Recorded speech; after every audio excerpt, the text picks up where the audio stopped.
Michel Audin, bonjour. Bonjour. Nous allons parler aujourd'hui du livre de Sophie Kowalewski, Souvenirs d'enfance, qui est suivi de la biographie d'Anne-Charlotte Leffler, qui sont souvent deux œuvres accolées ensemble depuis un certain temps. Donc, premièrement, pourquoi Sophie Kowalewski? Sofia Kovalevskaya, c'est une mathématicienne russe qui est née en 1850 et qui est morte en 1891, à 41 ans donc, assez jeune. Et sa vie est intéressante pour aujourd'hui parce que c'est sans doute la première femme qui a mené une vie d'universitaire comme celle que mènent les mathématiciens aujourd'hui. Elle a été professeure d'université à Stockholm, chercheuse donc.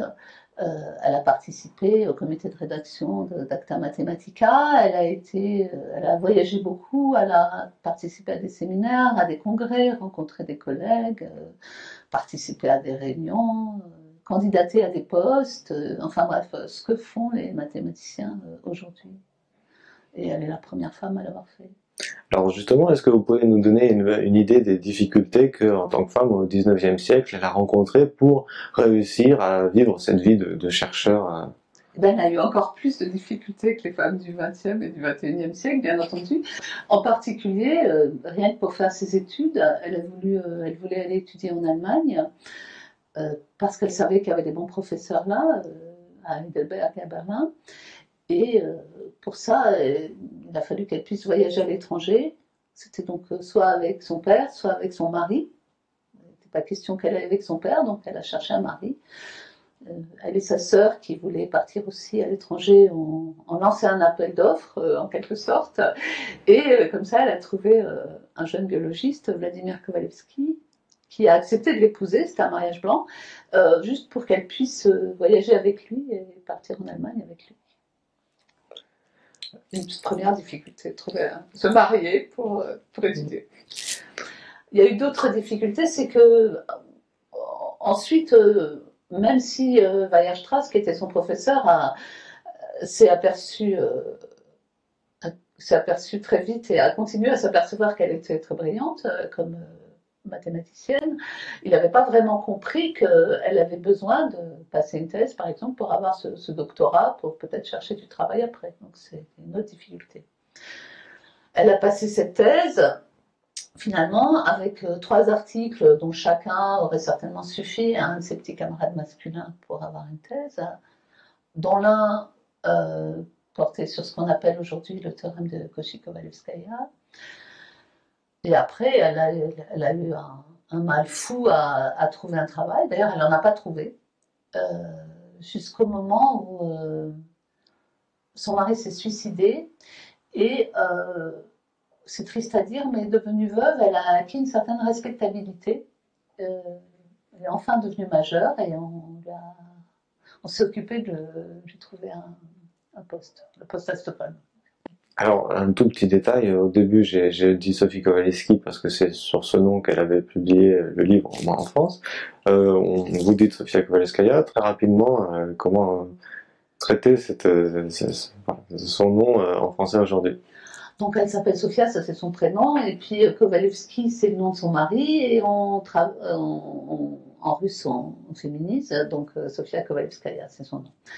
Mais bon, elle a vécu quand même la plupart de sa vie professionnelle en Europe de l'Ouest, et elle a signé ses articles. La plupart de ses articles sont écrits en français, il y en a un ou deux en allemand. Elle a signé comme elle aurait signé si elle avait été française ou allemande. Le français était sa meilleure langue d'ailleurs après le russe.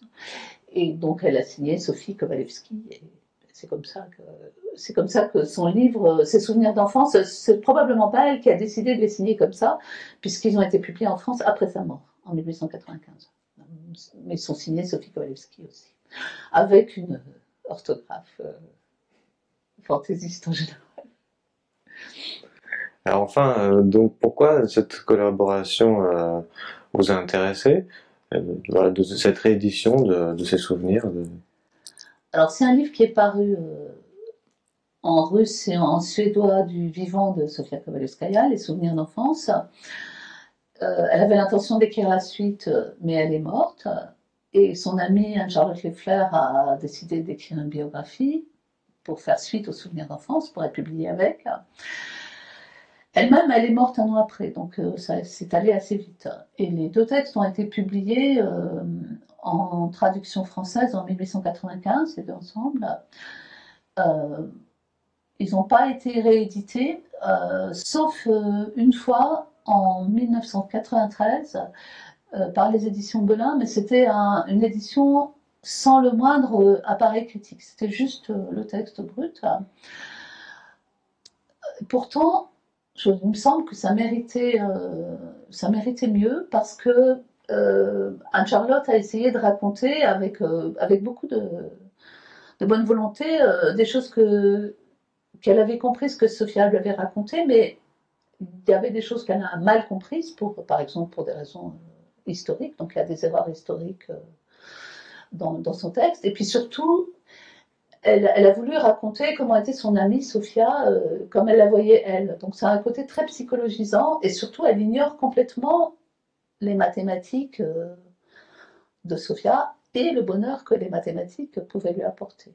Donc, ce texte, cette biographie a été utilisée depuis comme argent comptant, ça méritait quand même d'être corrigé, soit de corriger les erreurs historiques, soit aussi de dire quelque chose sur les mathématiques et la qualité de ces mathématiques et le bonheur scientifique et personnel que ça pouvait apporter à leur auteur.